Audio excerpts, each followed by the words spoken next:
Okay, so this is an itch I've been meaning to scratch for some time now. I did actually talk about doing this at the beginning of the year, and I've been so busy and so preoccupied, I just never had the opportunity to do it. So I am walking back from the gym. On many occasions I've decided to do it, and I was going to do it on camera, and that would just create too much work and mean that from time to time I couldn't be asked to be in front of the camera. And so I am testing this walking home. I'll probably repeat myself a lot because it's completely unscripted, and I am going to do my best to not edit at all. I say I do my best to not edit it at all. I'm not going to edit it in the slightest. Let's see how we get on. Who am I and why am I? Looking back on the things that forged me as a person and any other random conversation that comes away. Bite-sized pieces of conversation lasting anything between 20-25 minutes. I'll do it in chunks of whatever's on my mind on the day. And I think to begin with, I'm going to roll back and tell you a little bit about Andy Ward when he was born. I'm doing this primarily for myself because it's impossible to gauge how many people hear my content.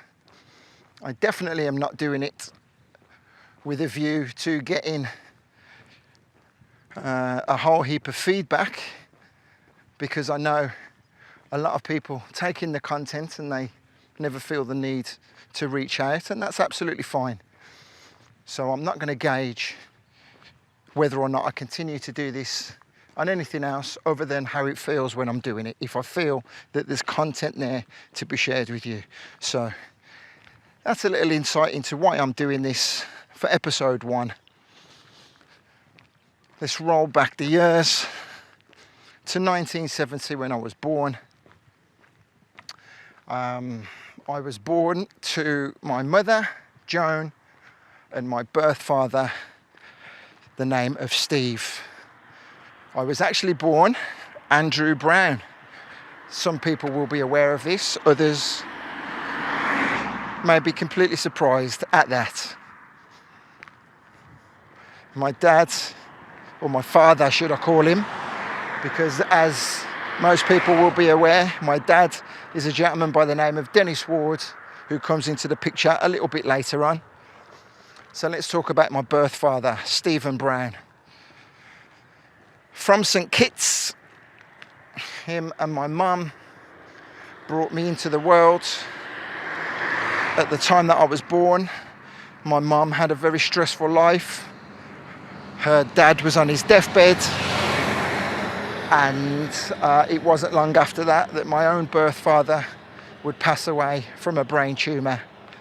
We spoke about this at length, my mum and I, on a podcast that is available to listen to. If you're interested in that, you can find it through my website, or if not, you'll have to drop me a message and I'll send you to a link where you can listen. So as I'm walking along the main road, the cars are zooming past. Hopefully they're not going to be too intrusive. I'm not going to know until I get home. If you're listening to this, then I've managed to sort out the audio anyway. So, brought into the world,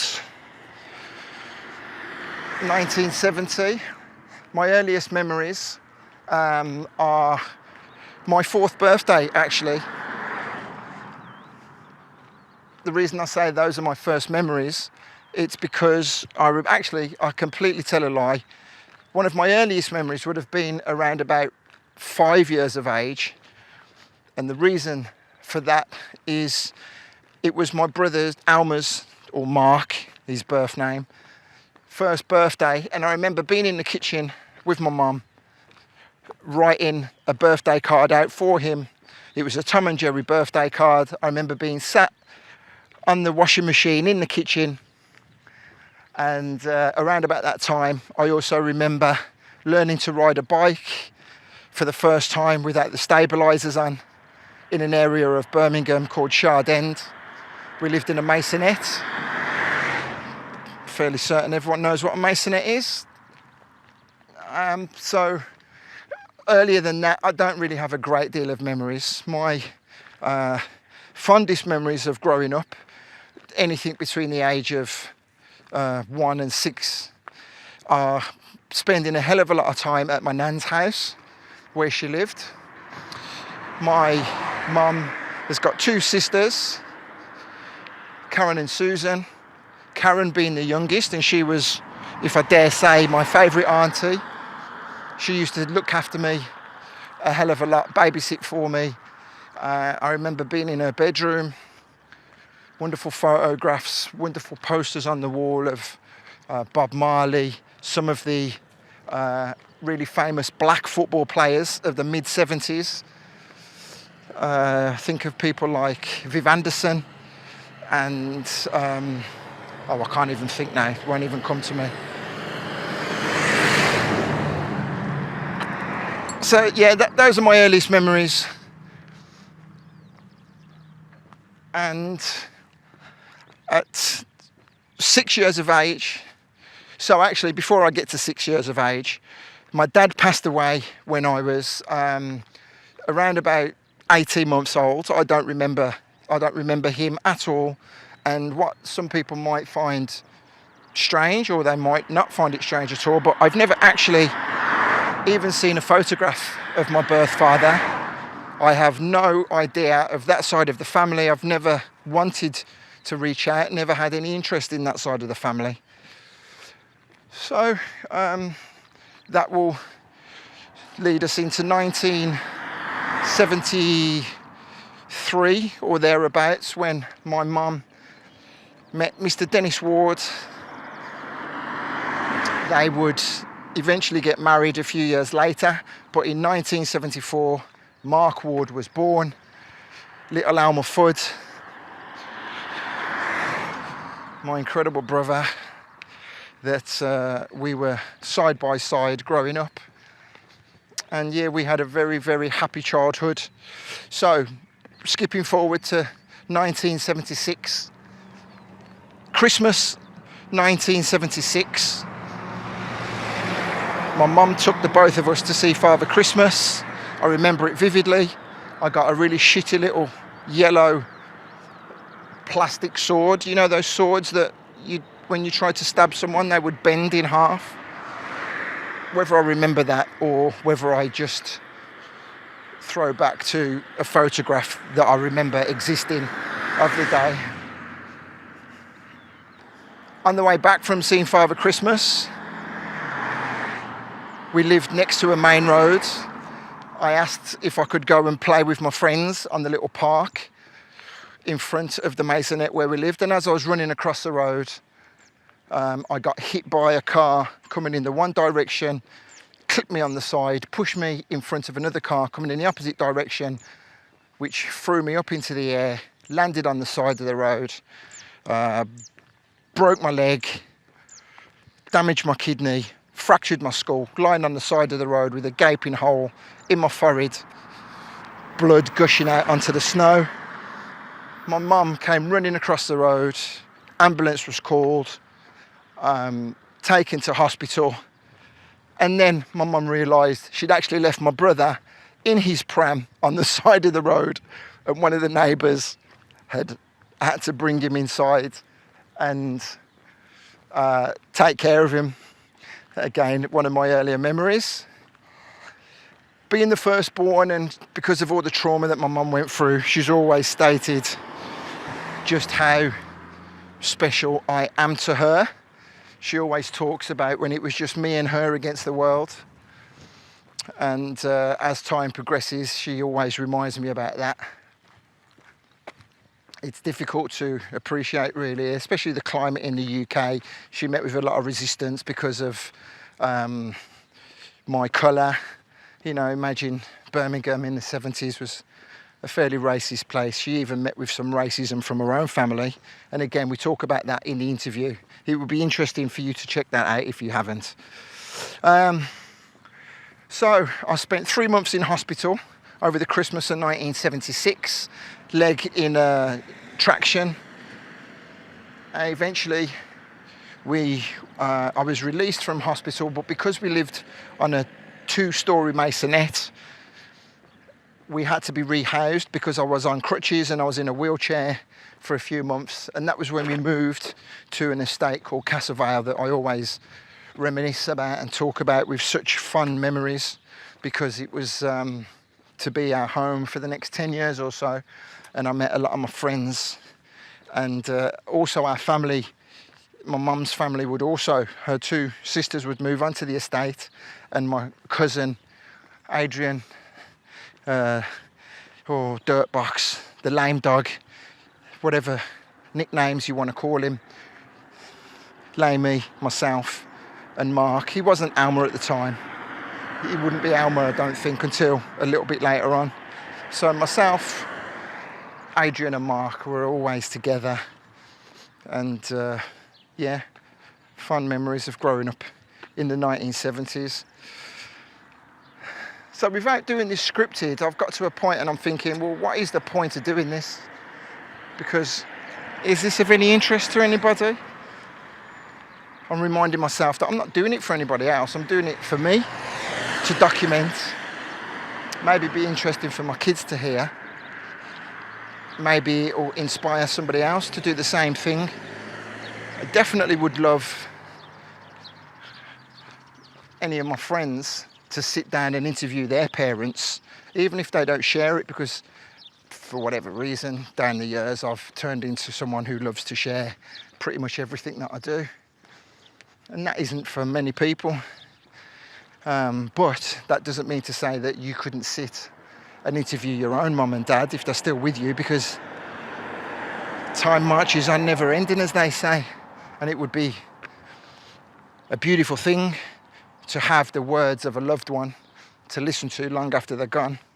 So anyway, rolling back to what I was just saying. Without an actual script in front of me, I might lose my train of thought.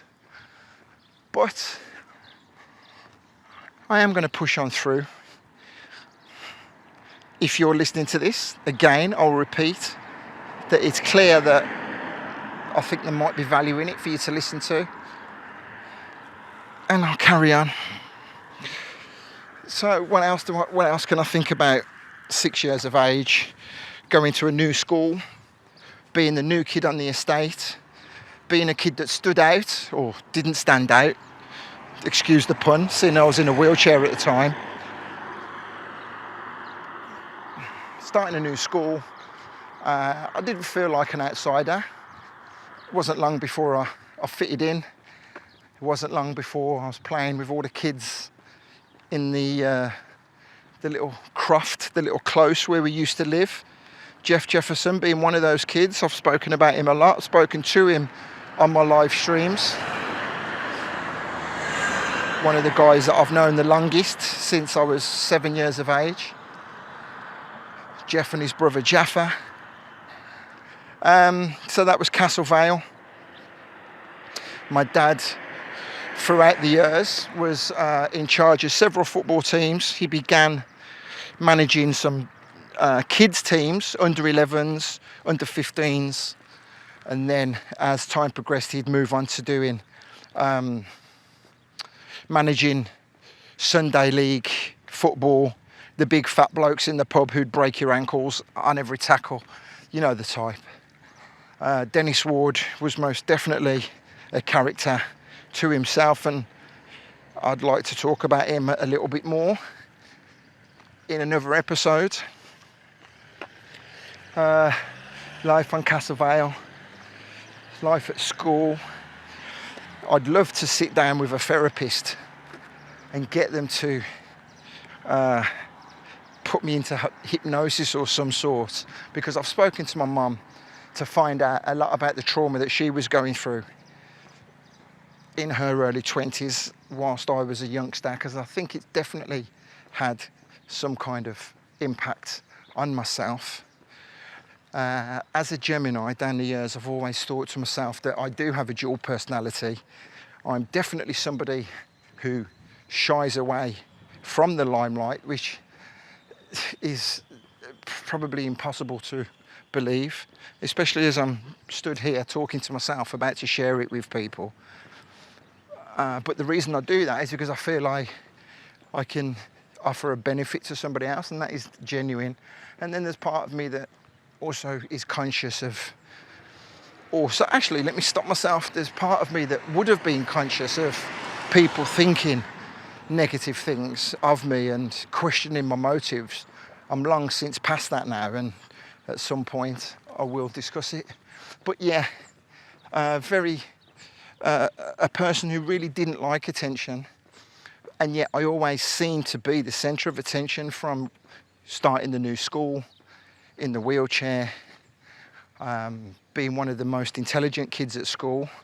Eventually that would take me to sit my 11 plus and move on to grammar school, which I'll talk about in the future. But then when I moved to grammar school, I was probably one of the least intelligent at that school. And yet somehow, as soon as I got there on the first day, it was all eyes on me, and I'll explain about that probably in the next one. So yeah, that's how I feel anyway. I always feel that I was at the centre of attention, and that was most definitely not something which I craved, and it would take me a long time to deal with that. And when I look back now, I'm quite happy about it all.